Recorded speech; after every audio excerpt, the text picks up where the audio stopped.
Nobody tells you the real origin of Afrobeat. Long before Afrobeat filled the world's biggest stages, before Burna Boy, Wizkid and Davido carried it across continents, there was a sound born out of struggle, rhythm and rebellion, a sound that spoke truth to power, a sound called Afrobeat.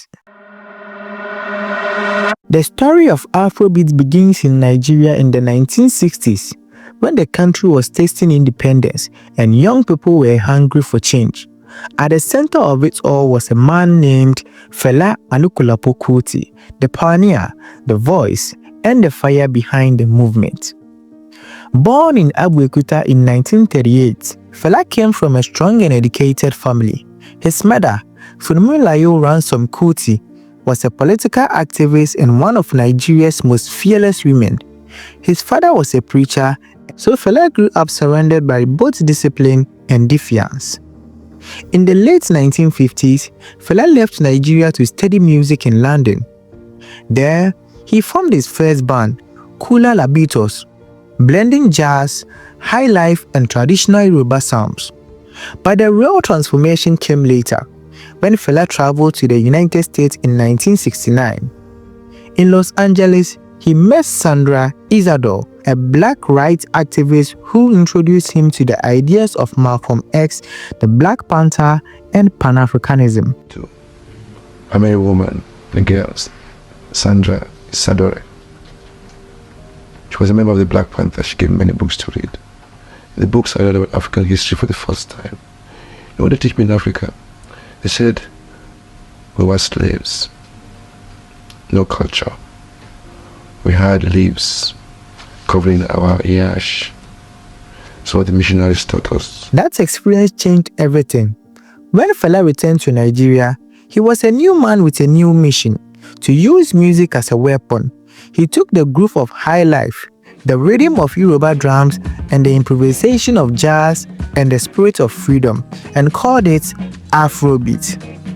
But Fela didn't do it alone. He had a musical brother, Tony Allen, the master drummer who helped craft the Afrobeat rhythm. Tony's drumming was complex, spiritual, and unstoppable, the heartbeat of the movement. Together, Fela and Tony Allen created a new sound, hypnotic, bold, and rebellious. Songs like Zombie, Water No Get Enemy, and Sorrow, Tears and Blood became anthems of resistance. Fela used his lyrics to challenge corruption, military rule, and injustice, and he paid a heavy price for it. His home, the Kalakuta Republic, was raided multiple times by soldiers. He was beaten, jailed, silenced, but never broken. Because for Fela, Afrobeat was more than music, it was a revolution. In the 1970s and 80s, Afrobeat spread beyond Nigeria to Ghana, to London, and to the world. It inspired artists like King Sunny Ade, Antibalas, and Swain and Femi Kuti, Fela's sons who carried their father's message into a new era. Today, that rhythm still lives in every beat of Afrobeat, the modern sound inspired by Fela's legacy. From Burna Boy's Yay to Wizkid Essence and Davido's Fall, the message has evolved, but the heartbeat remains. Fela once said, "Music is the weapon of the future," and he was right, because Afrobeat didn't just change music, it changed minds. It gave Africa a voice that the world could no longer ignore.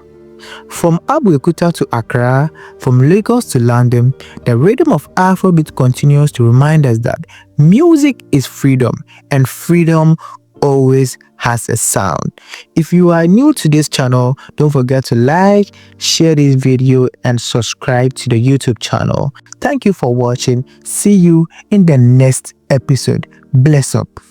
Music is the weapon. Music is the thing of the future. Music is the weapon of the future.